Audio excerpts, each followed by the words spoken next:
Je m'appelle Charlotte et je pense que les plus belles découvertes se font au bout de la rue. Ce que j'aime, c'est découvrir notre beau pays avec des personnes exceptionnelles et souvent insolites. Alors, je vous emmène avec moi.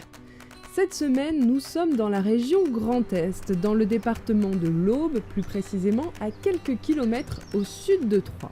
Je vous retrouve pour vous parler d'une célébrité locale que vous connaissez forcément. Le chaours, le fameux fromage dont on va découvrir la fabrication, mais aussi une recette pour le déguster avec passion.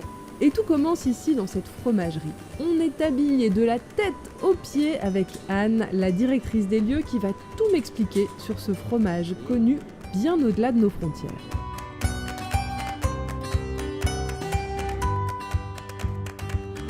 On est entouré de 45 000 chaours, c'est voilà, ça? Tout à fait. Et ici, il n'y a que des chaours 250 grammes et 300 grammes, c'est-à-dire les petits modèles. Qu'est-ce que c'est un chaours parfait? Un chaours parfait, c'est un fromage qui est ni trop salé, ni amer, qui a une forme qui respecte vraiment le cahier des charges. Qu'est-ce que je pourrais vous donner comme exemple? Voilà l'apparence d'un chaours parfait. Il est super blanc. Il est super blanc, il n'y a pas de marque, il est droit, il est pas détalonné, il est parfait. Et au Son niveau apparence est parfaite. Et au niveau du goût, comment vous le décririez? Eh ben, je dirais que le chaours a un petit goût un peu un goût de noisette lorsqu'il est affiné. En fait, il doit faire plaisir. En fait. Il doit avoir un goût de fraîcheur.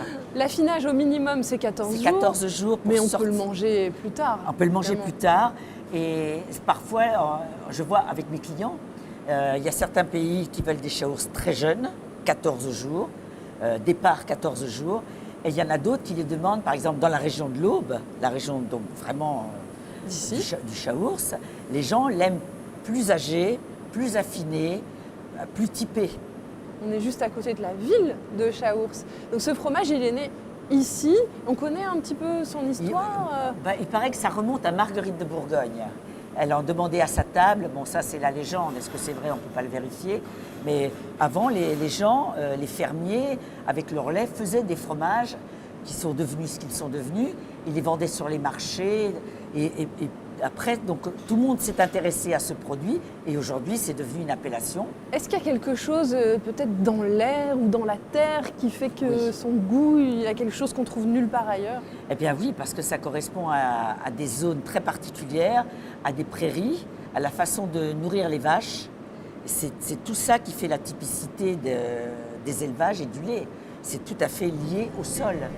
Un fromage qui doit donc beaucoup au terroir, mais aussi à la main de l'homme. Car ici, il n'y a pas beaucoup de machines, tout est fait artisanalement.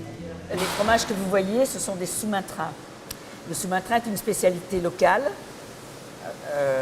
et c'est une IGP, inscription géographique protégée. C'est-à-dire qu'elle correspond aussi à un cahier des charges géographique, process et suivi du produit.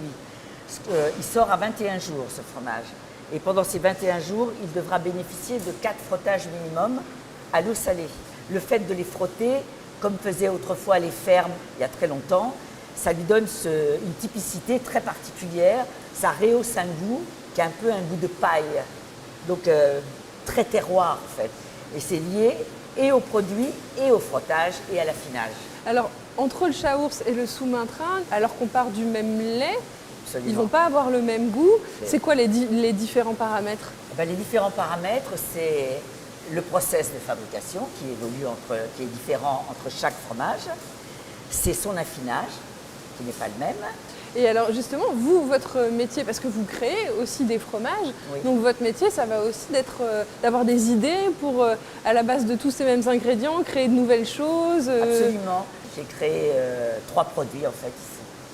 L'affiné au champagne rosé, le Val d'Armance et le Palais des Ducs. Anne, vous me disiez tout à l'heure que votre métier au départ, c'était pas fromagère. Comment vous avez appris? Qu'est-ce qui vous a transmis ça? Alors, c'est vrai qu'au départ, j'ai fait une école de commerce à Paris. Ensuite, je me suis intéressée à l'art. En fait, c'était ce que je voulais faire, mais c'est-à-dire une galerie. Mais j'ai rencontré Jean-Pierre Foll, Et je l'ai suivi dans son aventure. J'ai continué avec lui. À une époque, on a eu un magasin à Paris, aussi une crèmerie dans Paris, que j'ai tenu pendant 3 ans. Donc, et après, j'ai eu un bébé, premier bébé. Et il est venu ici, il avait mis des responsables ici, mais bon, il m'a dit, il faut que je reprenne la main dans l'entreprise. Il est revenu et il m'a dit, reviens avec moi. Alors je lui avais dit, écoute, moi je veux rester à Paris. On passe un contrat de 2 ans. Je reste 2 ans avec toi dans l'Aube. Et puis après, on voit. Et on a tellement bien vu que des 25 ans après, je suis toujours dans l'Aube. Je ne le regrette pas d'ailleurs.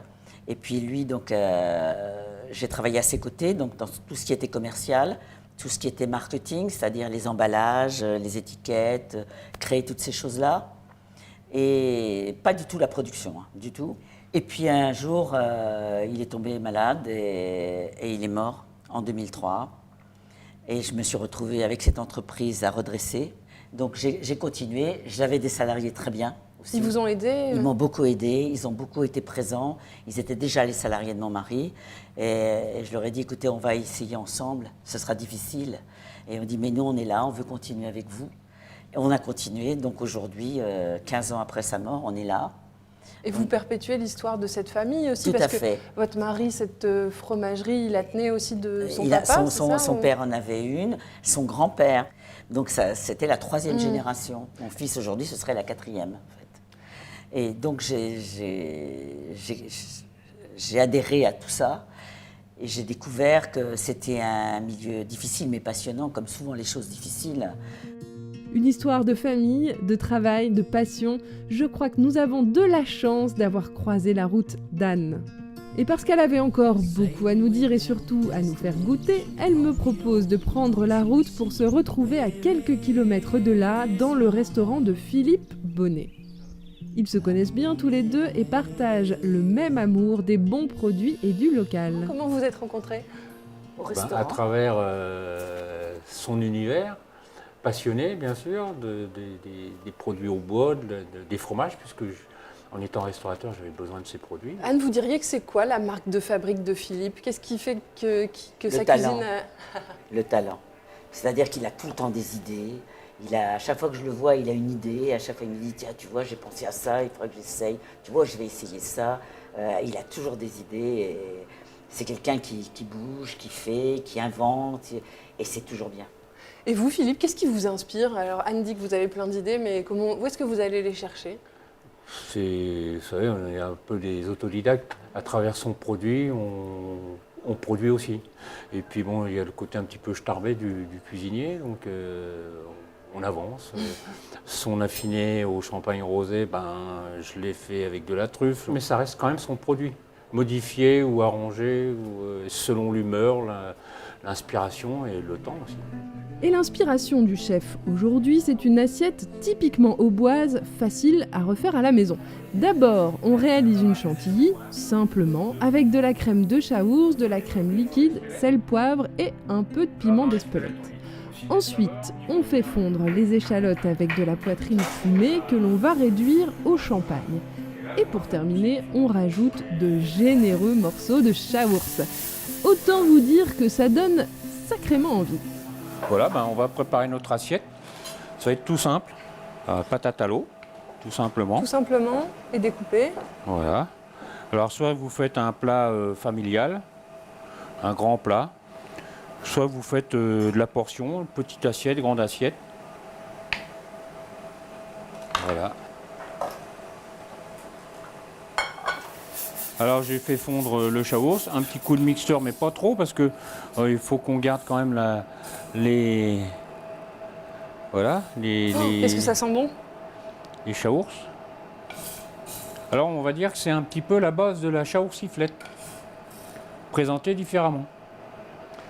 La chaoursiflette qui est l'équivalent de la tartiflette, mais avec du chaours. La chaoursiflette, on est plus dans la cuisson épaisse, au four. Et là, on est plus dans le côté un peu sympathique. On peut mettre un petit bouquet de salade en plein milieu, voilà. Et donc là, on peut mettre notre espuma. Voilà, la chantilly. Magnifique. Voilà. Et après ça, on passe ça au four. Donc là, on va sortir la préparation, on va dire, à l'assiette. Tac. Un petit pot de déco Qui s'est doré un peu, hein. du jardin. Voilà. Là, qu'est-ce que c'est? Pardon. Une herbe qui a un peu le goût de poivre. D'accord. On attaque? On attaque. En tout cas, ça a l'air très très bon. Philippe attend le verdict avec C'est beaucoup la- de c'est certitude. la musique. Mm. Alors c'est top. C'est Ouais, pas c'est mal, hein. exceptionnel. On sent le chaours. On sent le champagne. Un peu sent le le, champagne. ouais, on sent le champagne, on champagne. sent le. Et, voilà. Et tout ça se On est marie dans un produit extrêmement bien. typiquement au bois. Ah oui, c'est super. Voilà. Anne, le verdict. Est-ce que vous reconnaissez votre produit? Absolument. Vraiment, je reconnais vraiment le chaours qu'on fabrique chez moi. C'est vraiment, la saveur, le parfum est gardé. Bien qu'il ait mis tout ce qui va avec. Donc je pense que le mariage de mon chaours avec la cuisine de Philippe, c'est top. Du caractère et de la douceur. Ah c'est oui, ça, non? c'est très très bon. Et de l'élégance. Ça va ensemble. Parce hein. que c'est élégant en plus. Si vous n'avez pas eu le temps de prendre des notes, vous savez ce qu'il vous reste à faire. Rendez-vous sur terredefrance.tv.